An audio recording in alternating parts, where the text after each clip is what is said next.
Looks like we're live. Wow, it's 9:45. I thought I was gonna start streaming a lot earlier, but um, yeah, we'll do honestly as much as I have energy for today. I've just like zapped. Um, but yeah, today we're gonna go over Eckart Tolle. Um, last few videos we went through of his that were super interesting. Let me know if these get boring or repetitive, but like to me, this is pretty fun to go through these concepts, explore these ideas. I feel like for the longest time we were doing philosophy, now we're doing more spiritual stuff, more stuff of that like. So, just trying to change it up. I wanted to go over Jung today, but I couldn't find any good videos, so we're just gonna go through this. Um, maybe we do something where I plan it. I was thinking of when I go through an author, summarizing like their main ideas and giving people like a blueprint to look out for when they start reading. Um, Not so much with fiction, but with authors like Jung, like Dostoevsky, like Nietzsche, like Emerson, I think it'd be pretty interesting to have like some sort of bearing before you start reading their ideas because just having like a basic understanding and knowing what you're going to be approached with is a really cool thing. But I don't want it to be like this is the only thing you should think about it. So I have to find a way to do that. But yeah. What's up, Fluffy Kitty? How's everything?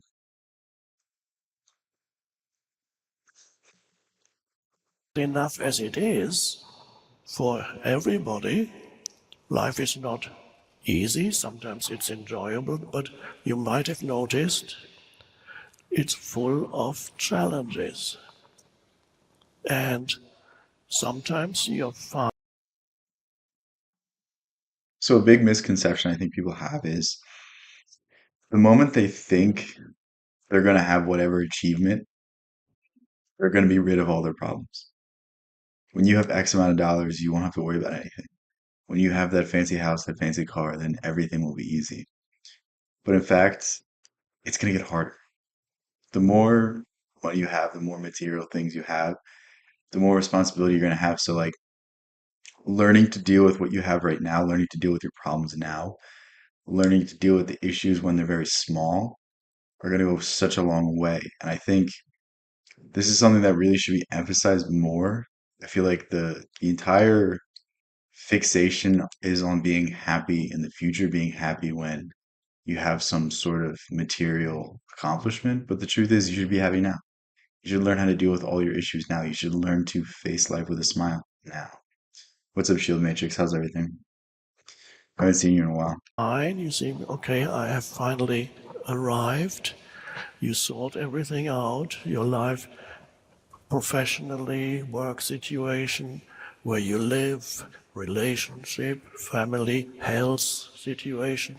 Everything is working out fine, but it doesn't last that long. Something will go wrong somewhere. Life has this tendency to. It's supposed to go wrong. If your life was perfect, then what's the point? If you live every day without anything, there's there's no joy in that. There's no happiness in that. Think of something that you have that other people would die for, but because you have it, because you see it every day, you don't appreciate it. And that's exactly what he's saying. It's the ups and downs, it's the ebbs and the flows that give every ounce of meaning to our lives. uh, create difficulties for you. And some people take that personally and they become very angry. Why always me? Because everybody else seems to be okay. When I look at Instagram and Facebook, they are not suffering. Why am I suffering? And then you may find the inclination to pretend. There's this weird idea that what you see on social media is the reality of things. The people that have their perfect lives on social media, it's very weird because social media is like compensation for something. Like a healthy mind, a healthy person doesn't need to show other people how great their lives are. So when you see someone that's posting all the time, and again, this is not everyone's situation, but I feel like the vast majority of people will go out to places, take pictures, and not enjoy the actual scenery. Like they go places just to take pictures. They go places to film the experience, and then they'll be on their phones the rest of the night. It's a very weird idea. What's up, X before YZ? How's everything, man? On Facebook and Instagram and so on, pretend that you also are okay. And that's relatively easy to do with the modern technology. You can take a picture of yourself, and if you are not happy with it, because probably you're not, most people are not, then you apply technology to this picture, filter. Somebody explaining the concept of filters is very funny. They go like, "I was here, where were you?" I hate that that's like one of the worst captions you can have, but I've definitely seen it before. In Photoshop, and suddenly you're an amazing being. They did that to me too. A few years ago, the people said, "We need some professional photos of you." And the professional photographer came and took all kinds of photos. And later he submitted the photos, many, and I had to choose some. And I reluctantly chose a few. And then I I was like, why is he talking so slow? We were listening at, I think, 1.5. Let me know if it's too realized fast. they don't really look like me. But they insisted we need the photos, and for quite a while they used these photos where I look like I could be, I don't know, 25 years old, some angelic looking creature. And finally, after 2 or 3 years, I said, "Stop it, I can't take this anymore." And I believe they did. That's the photos he's talking about. But so people project an image of who they are through modern technology that already existed, of course, in the past. People projected an image, the persona. The word person, as you may know, comes from Latin. Persona, which is a Latin word that means mask. So a person is a This is like a Jungian idea. So Jung basically believed that we project a mask to the world, and behind the mask is the shadow, behind is the true self, and that's what the idea of the shadow is. But basically, it's every time you compensate, every time you make a compromise, and in some way sacrifice a little bit of yourself to be a member of society, to be a member of the grand order of things. And it might seem like a good thing. It might seem like something that's good on the surface, but in the end, it always has disastrous effects. And in the end, it always leads to your downfall. Because think about it with anything. Like the first time you smoke a cigarette, it's not a big deal. But if you keep smoking, then it's a big deal. And it gets harder and harder and harder to not have one every time you have one. And it's that same idea. a mask that you present to the outside world. In the past, you didn't have the technology to help you with that, but now the technology can amplify that, and you can present this mask to thousands of people. And you get lots of likes. They all like your mask. And then you feel better. Your identity gets strengthened. But of course, it's a fiction. It's a complete fiction. It's so weird, like not even people that are trying to um I don't even know the right word. It's like get views and get likes and get traction on social media. It's like everyday people that don't get enough likes on social media will delete their posts and re-edit them and re-upload them. It's like what the hell, man? Like it's not that deep. If you have a picture of yourself that you like and you want it to be a representation to the world, then cool.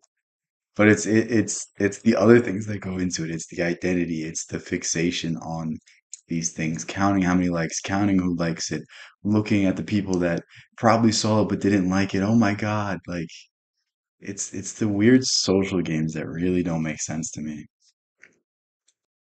But, well, better fiction than nothing at all.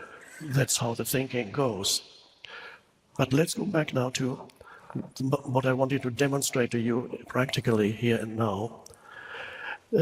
Life is difficult enough even in normal times because you have your personal difficulties. Life will bring up obstacles of one kind or another almost continuously. That's just how it is. And if you think there's something wrong when life brings up difficulties, then you will resent that. You will become very unhappy. It's all in the way you frame things. William James, the father of American psychology, said, attitudes are more important than facts. The way you frame, the way you internalize them, the way they appear in your mind decides everything about who you will become and who you currently are. And the person that you want to be is merely separated by a set of ideas, a set of beliefs to hold about yourself. You can literally do anything in this world as long as you believe it and believe it in the correct manner. Most people have dreams, and not to say you won't ever accomplish them, but one of the keys to accomplishing your dreams is to believe you're worthy, is to tell yourself every single day that I'm already capable of it, and I really just need to put in the effort, I need to put in the work, and it will show. And if you go through your life believing that, if you go through your life holding that idea, like feeling it deep in your heart, feeling it and experiencing it and embodying that person every day, no matter what happens, nothing will stop you. But most people allow everything around them to break them down, to make it so that when they fail, it's the end of the world. When they fail, it's just proof that they weren't meant to do these things. But the truth is, if you don't fail, if you win instantly, then there's no glory in it. There's no happiness in it. There's no fulfillment in it. If you didn't fail a thousand, a million times, then what's the point? Because you got it so easy that you don't appreciate it. I'm telling you, there's going to be a day and age where you get what it is that you want, and you will appreciate every single experience you had because not only did it teach you the lessons you needed to get there, but it made you value it when you did get there. And I think if you approach your life and if you approach problems in this manner, there's nothing that's going to stop you. The only thing that's going to stop you is yourself. The only thing that's going to stop you is allowing other people to get into your brain, allowing other people to tell you who you are, telling you what to think. And that's really one of the worst things you can do. Osho put it best when he said you can only allow, or people can only insult you if you allow them to.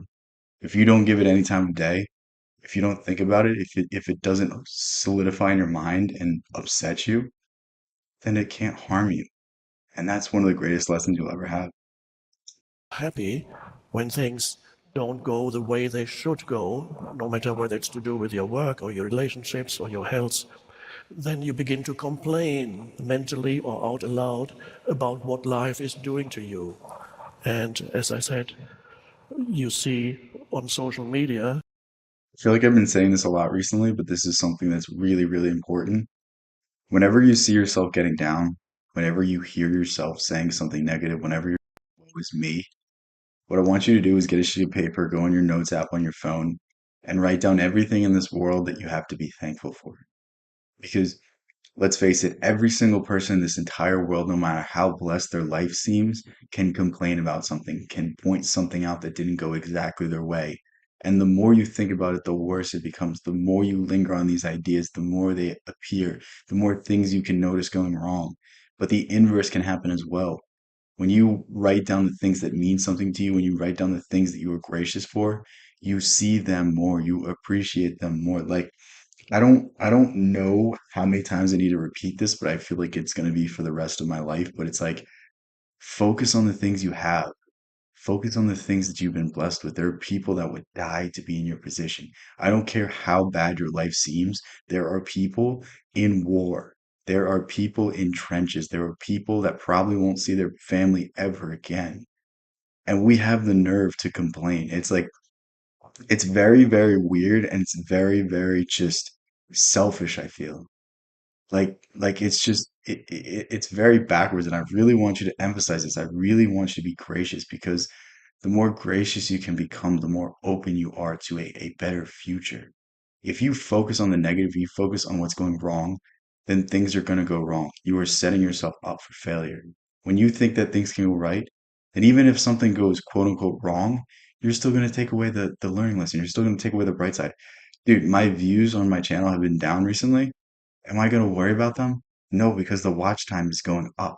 So that means when the views go up again, the watch time is going to be like 10x. You know what I mean? It's like there's lessons in everything. If you just take the better spin, if you take something and apply it and flip it on its head, you can always turn a bad situation into a good one. You can always find the silver lining. Emerson has a great idea. He calls it compensation. The idea is in every opportunity is both equal parts good and equal parts bad. If you get a job, it could be the best job in the world. But I promise you, there's probably a job that's a little bit better that now you will never get because you took that first offer. And that's the thing about it. Like, there's no such thing as perfection. There's no such thing as absolute greatness, no such thing as absolute triumph. The moment that you take over a country is the moment their rebellion starts. And it's like, there's nothing free in this world. There's no such thing as a free lunch. Everything comes with entanglements. Everything comes with attachments. It's very, very, very weird that we don't think in this manner. But the more you think in this manner, the more your life is amazing. I'm telling you, you can spend all day stressing yourself out. You can spend all day getting yourself worked up. You can spend the entire existence of your life being sad and depressed and anxious and fearful. Or you could just start seeing what you have and start appreciating what you have and start understanding that you are already more blessed than you could ever imagine. Okay? Every time you're upset, spend 5 minutes being gracious, and the rest of your day will be amazing. And I think this is a message that if more people understood and more people took to heart, this world would be a perfect place. But again, it's up to the select few to actually do something. It's up to the select few to actually take the things that they hear, take the lessons that they learn, and purify the world. It's the idea of bearing the cross. It's the idea of taking the sins of the world, dying, being resurrected, and being born anew. The alchemical process, transmuting the pain and the hardship of this world into something better. It's the same thing as karma, the idea that what you do will echo into eternity. All of the wrongdoings, all of the things that you do will echo to eternity until someone takes all that suffering and pain and makes something good from it, whether it's a great work of art, whether it's they use that as inspiration to do something amazing. Like that's the idea you need to embrace, the purification of everything that's happened to you. Forgive absolutely everyone. Take all of that hardship, take all of that pain, take all of that discomfort, and make it a beacon of light. The others seem to be happy. Of course, they are not, they are just as miserable.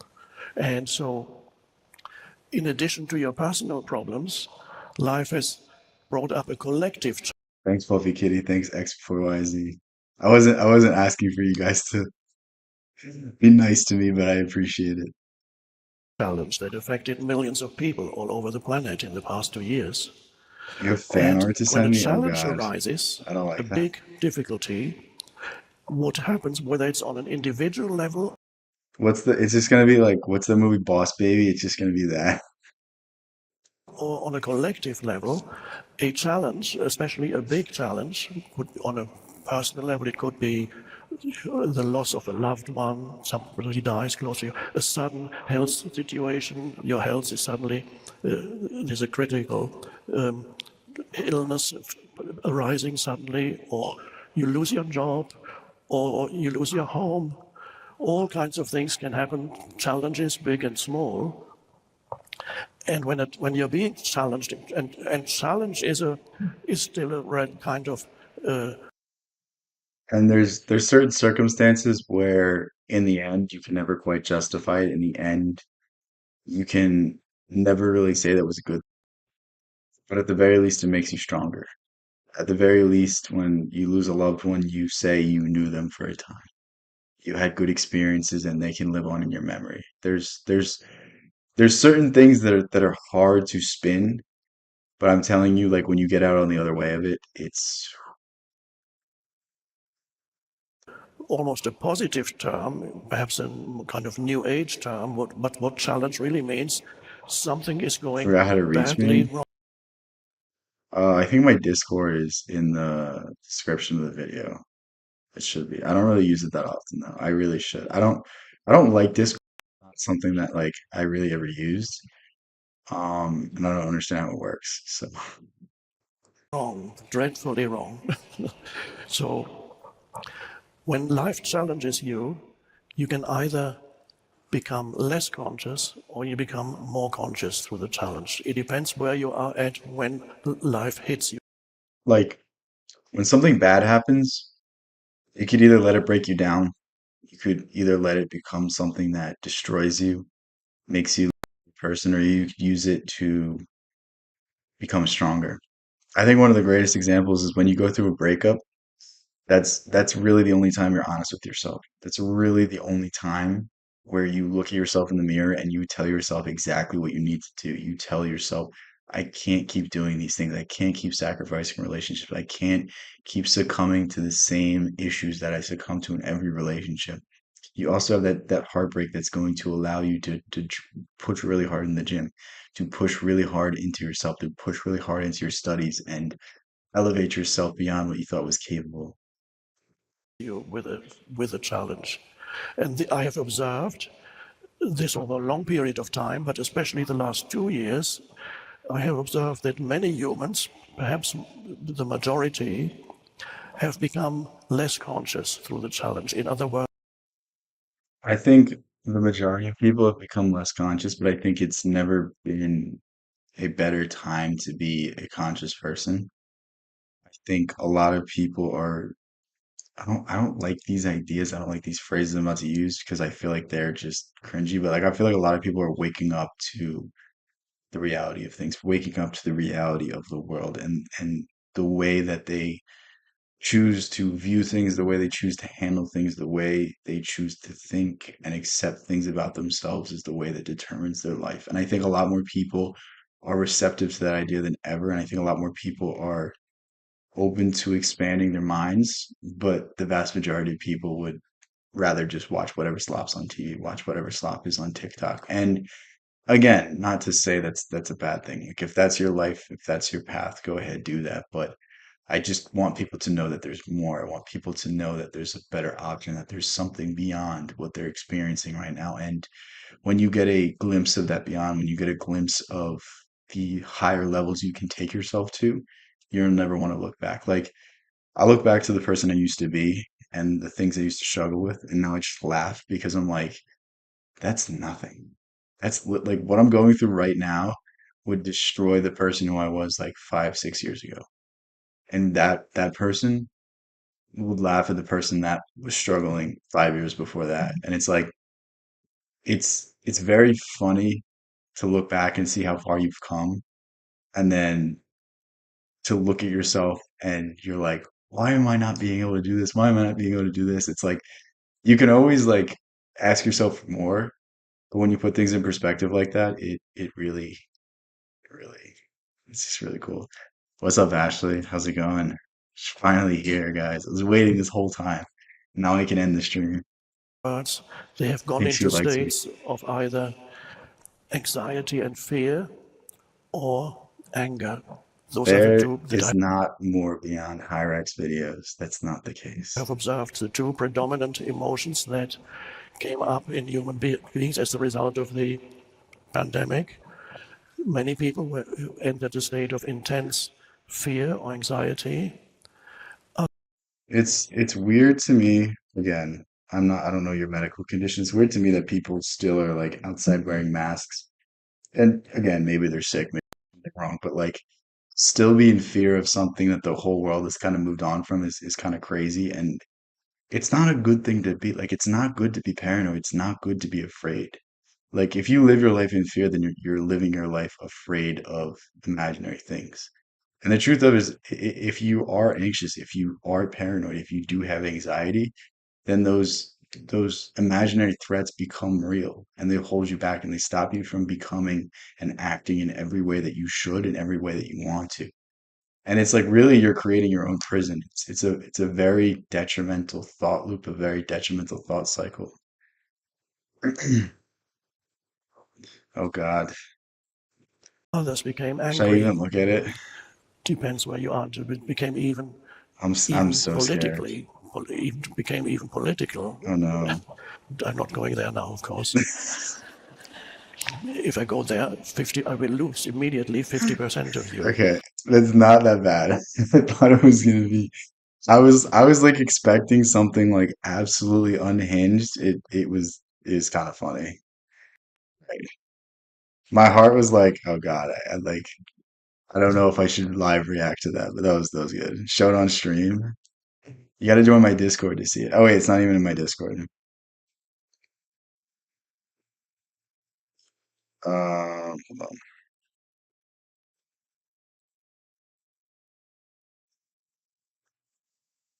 Oh wait, hold on.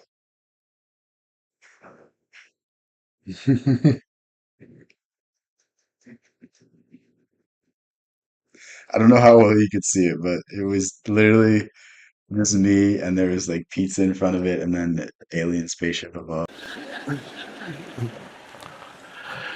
So I've observed an increase in fear and anxiety in humans and also an increase in anger.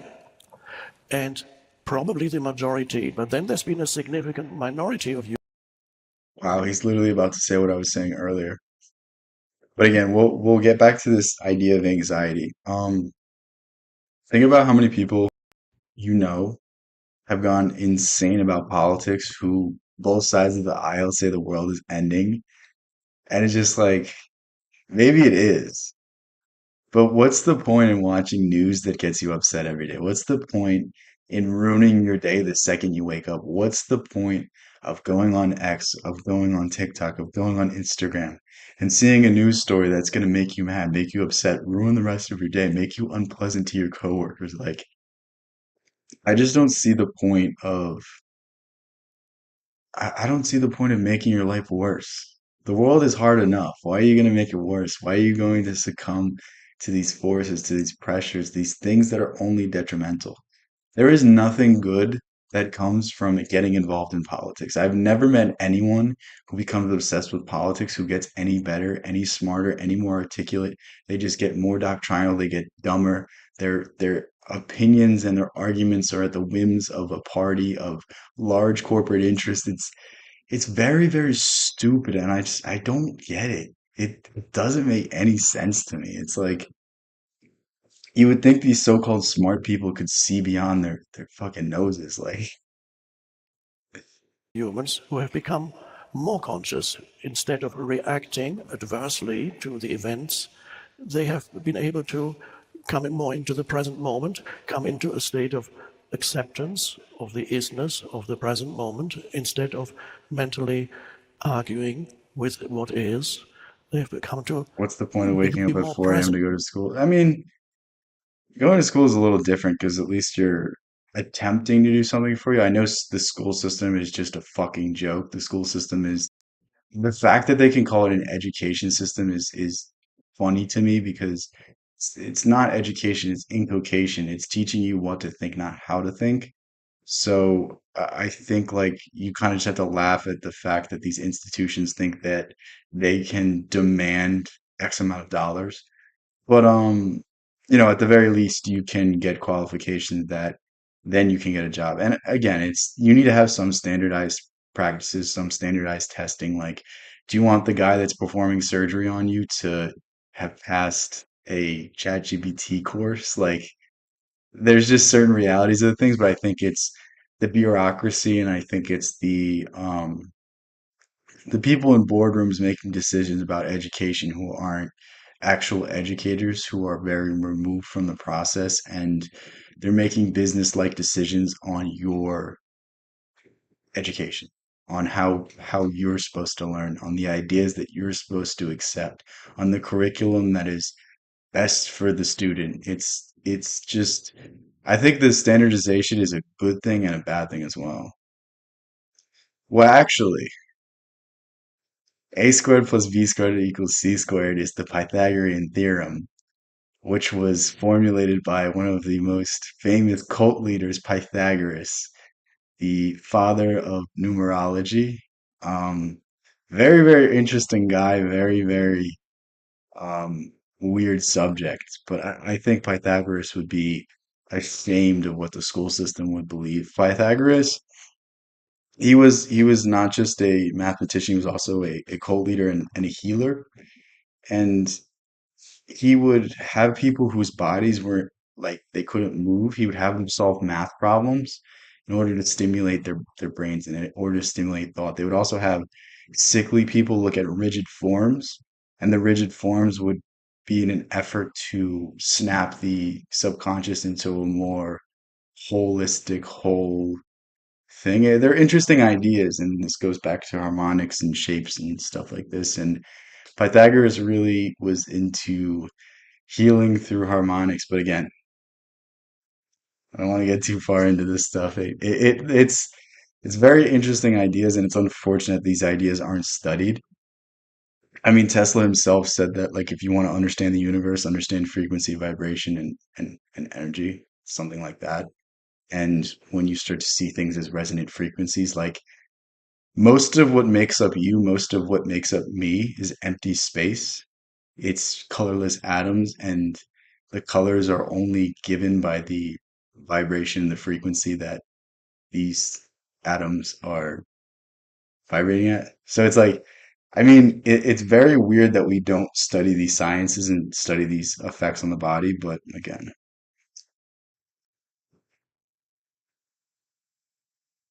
I mean, bro, if you're doing a math major, then of course you have to do math. Like, I don't know what to tell you.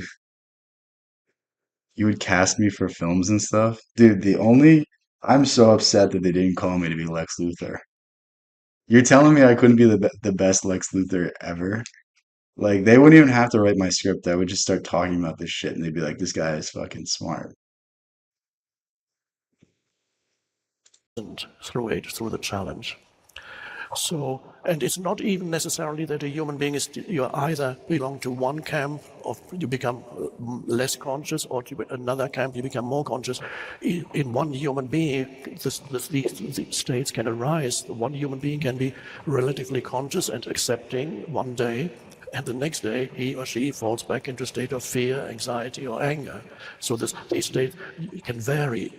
This is something that um I feel like I still experience it sometimes, but like the moment I started exploring these ideas, it would be teeter-totter from being able to hold on to these ideas, being able to calm my mind, and then succumbing again to the pressure, succumbing again to the anxiety.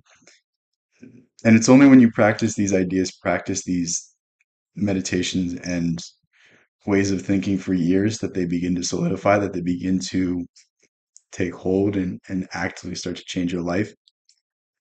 Think of these concepts, think of these ideas, think of reframing things in your mind as a muscle, and you've been training the opposite muscle this whole time.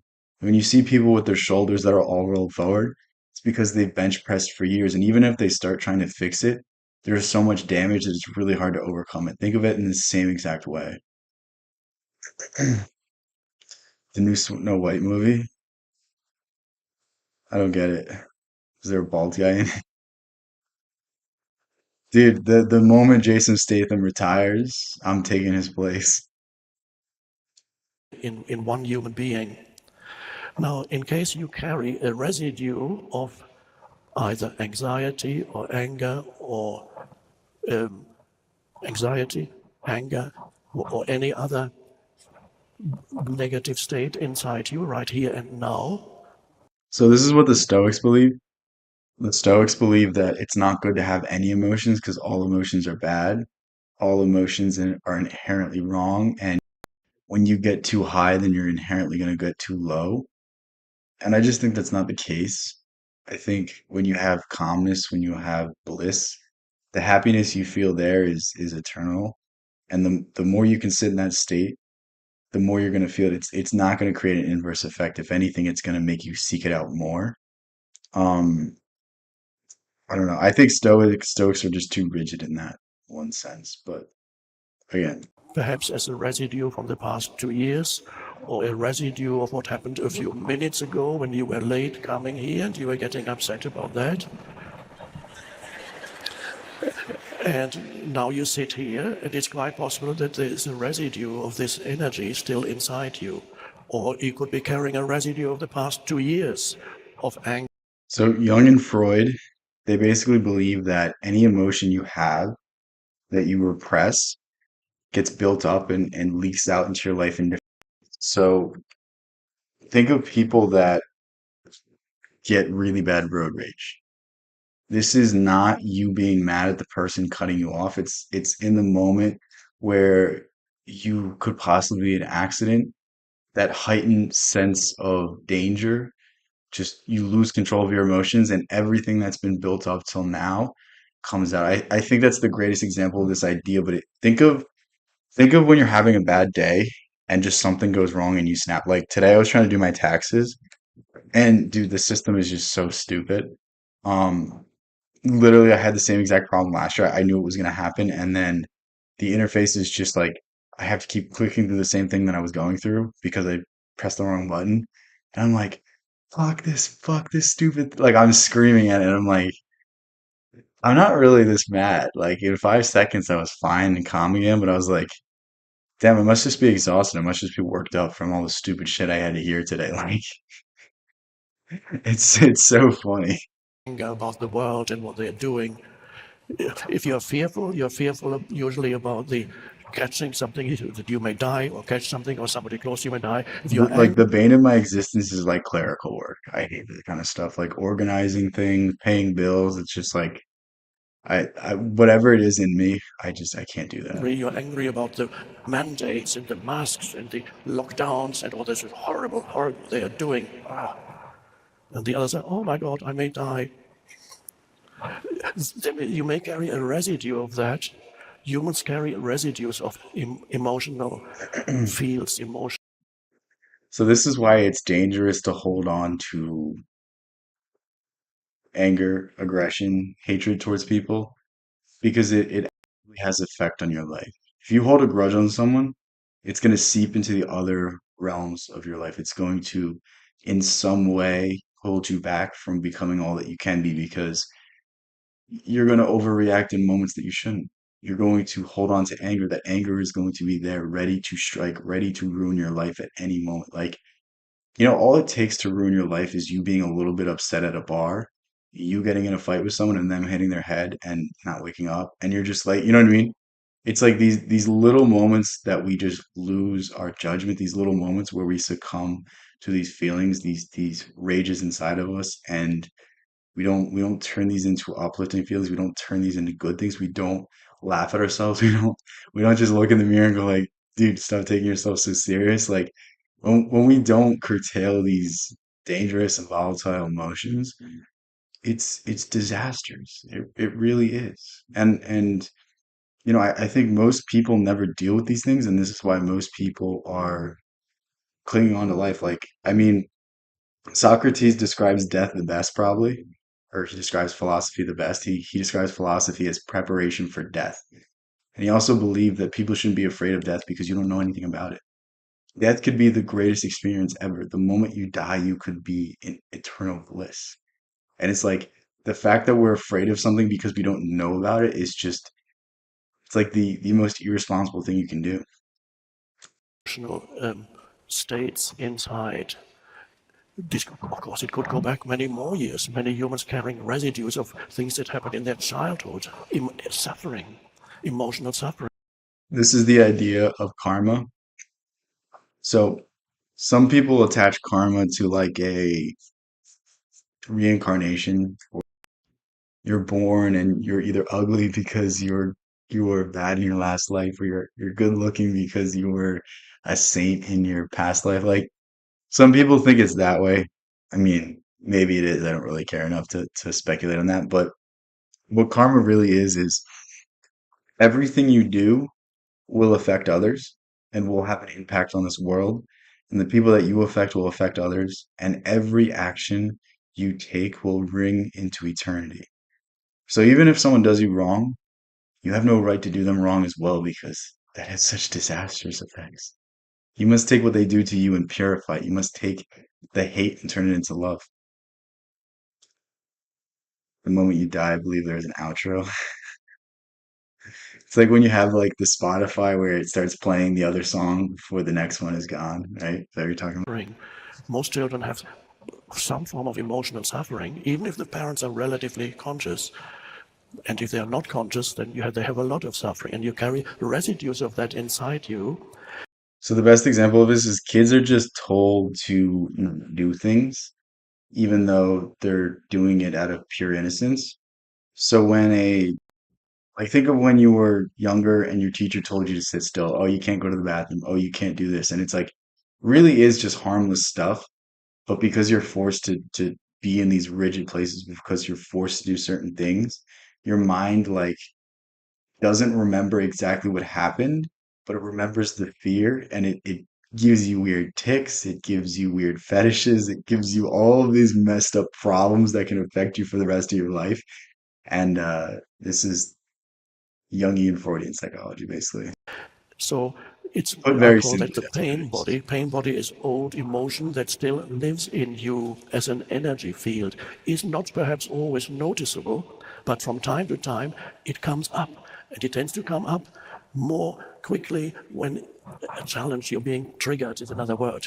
You're being triggered by an event Isn't everything forced? No. Bro, do you pay attention to my streams? or a person. So I'd like to invite you now to apply awareness, another key term on the road to consciousness, to apply awareness to see What is life? Did we ask to be born? Why does it matter? Like,